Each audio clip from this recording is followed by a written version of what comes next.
Hey team, Jen here.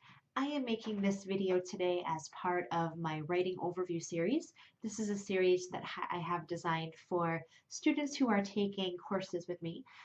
It's designed to break down some of the critical steps of writing academic essays and engaging in college level critical inquiry. In this installment, I would like to talk about close reading. If you watch my video on the line of inquiry, close reading is actually the first step, in my estimation, to um, entering the line of inquiry and making moves along the line of inquiry.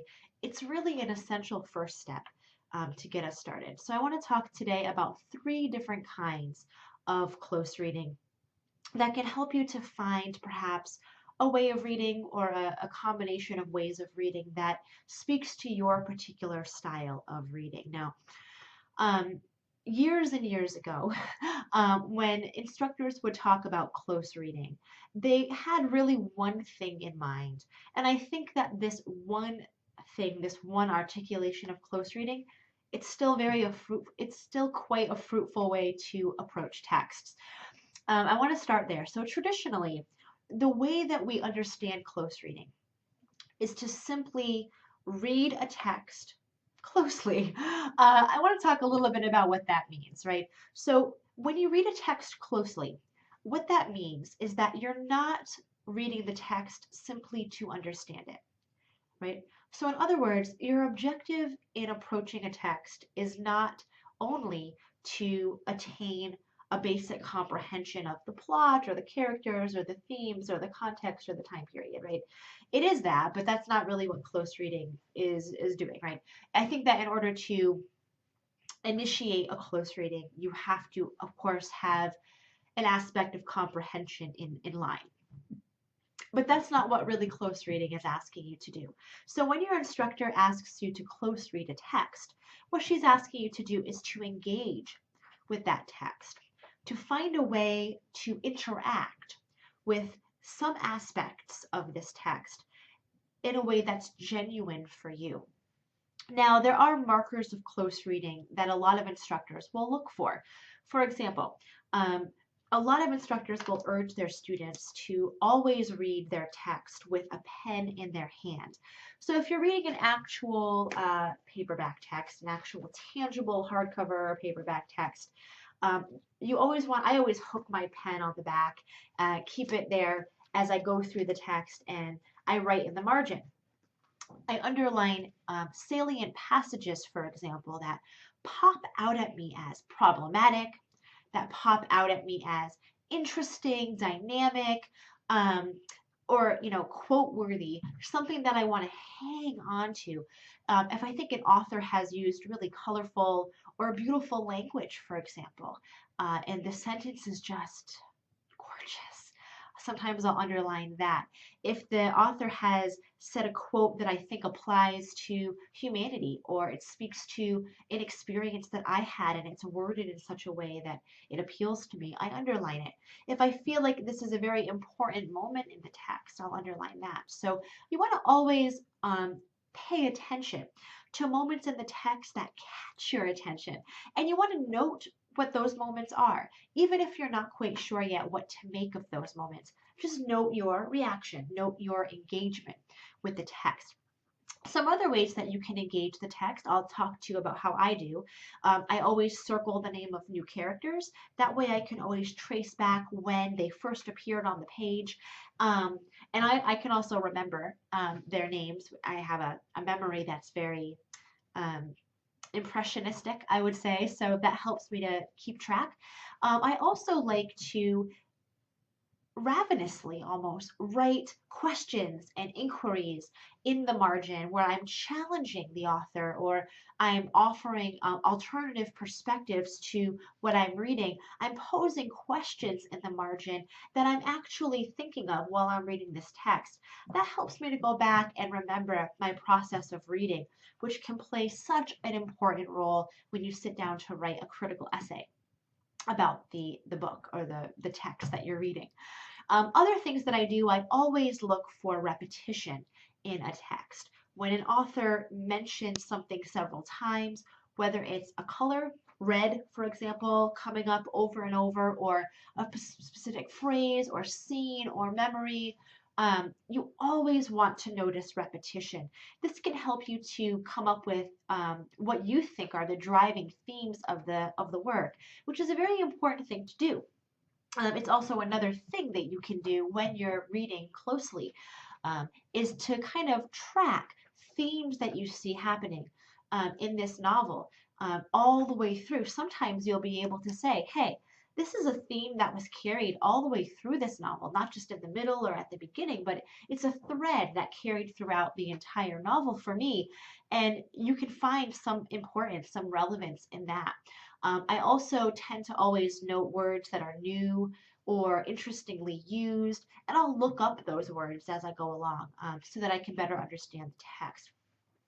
I also will sometimes write my notes, excuse me, in the cover of the novel. I like to bend and break and smear my novels.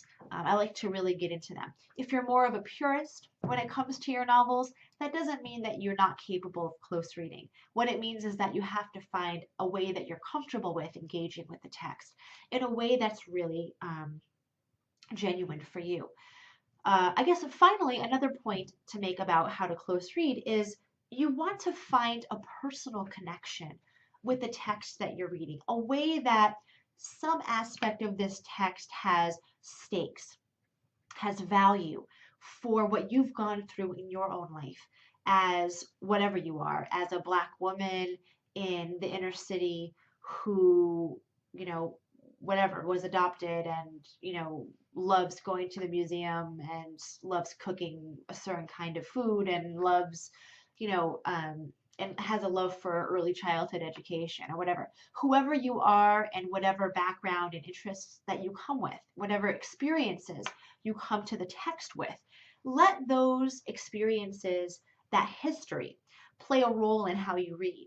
So don't be afraid to say, I'm coming to this text a white, um, as a white transgender individual who is struggling with identity and is very empowered by articulating my sexuality. And when I read this text, I can't help but see it from the perspective of the things that I've gone through.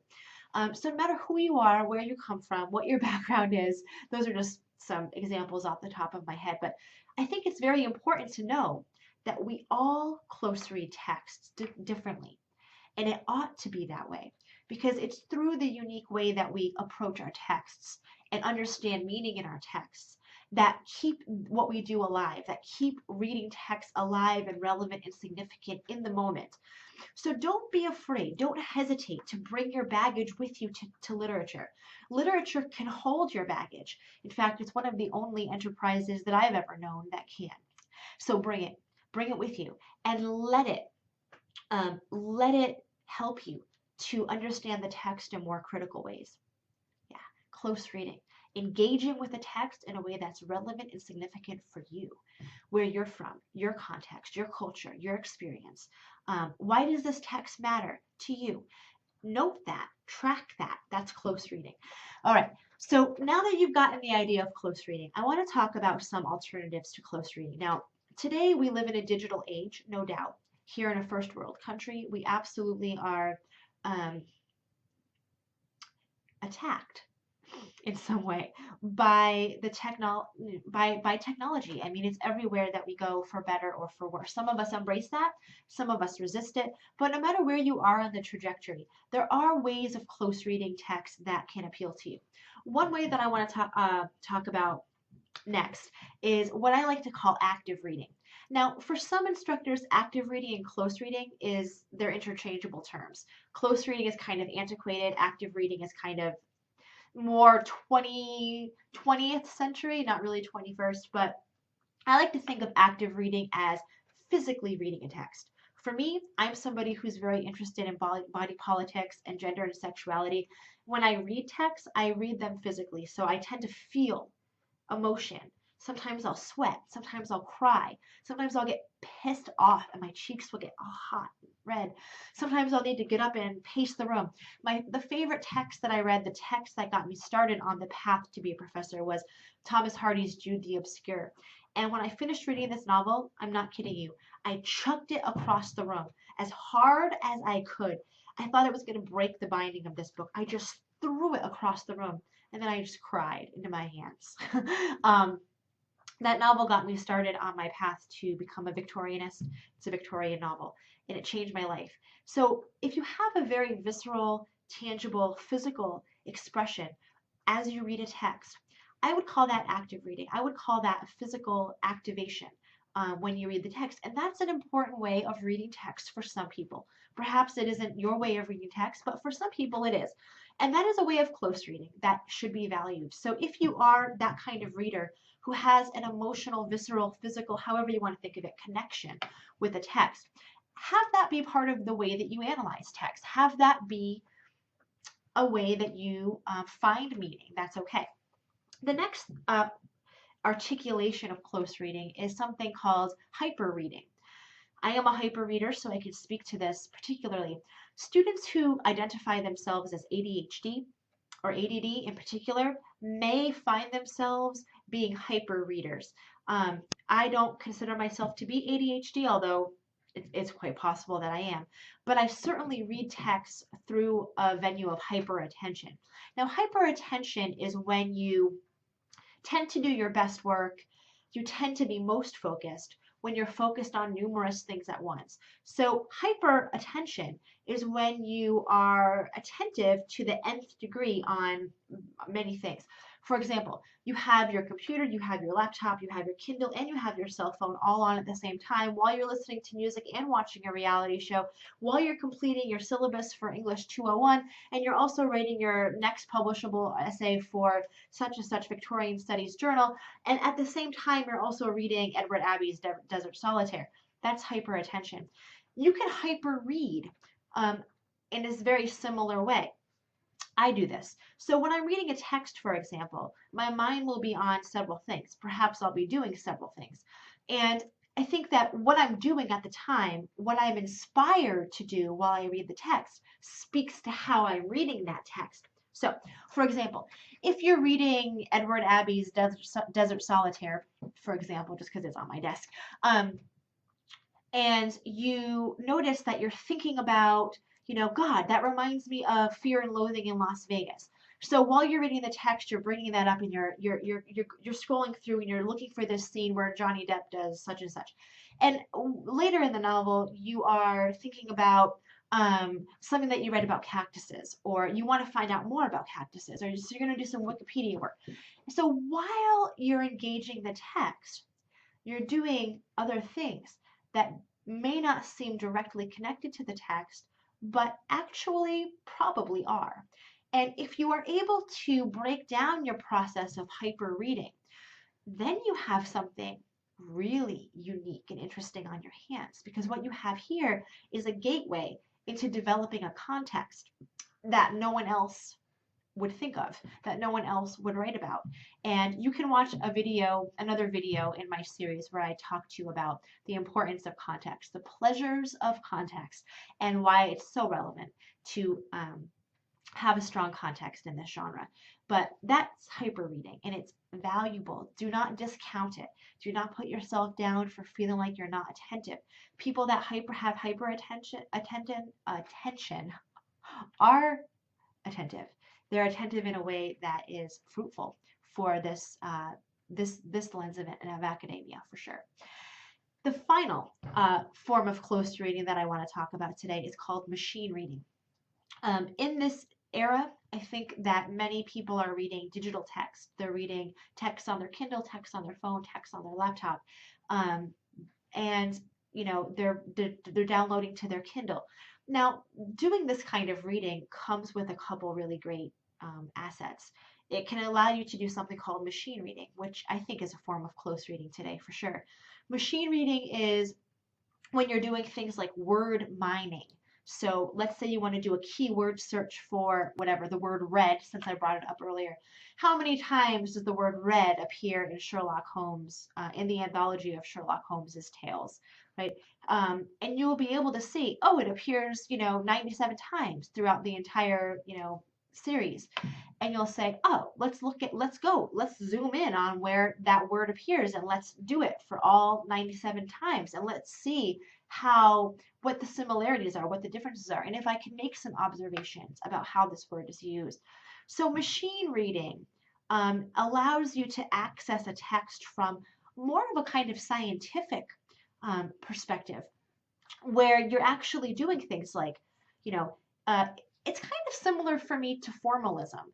In terms of looking at a text for, it has 18 chapters, and in 5 of these chapters, it's arranged in such and such way. But in the other chapters, it's different. And what this means is something. So you're kind of analyzing the text from a very logical, mathematical, scientific um, way. And a lot of students actually benefit from reading text this way. It comes naturally to them. And that's called machine reading. So I think that you can take any of these kinds of close reading and you can mingle them in a way that's genuine for you. And you can certainly add other kinds of close reading onto this. I don't think that this list is exhaustive. I would love to hear about how you close read text. Why don't you tell me a little bit about that in the Student Lounge forum? I hope that was helpful for you to give you a very broad sense of close reading text. I'll see you next time.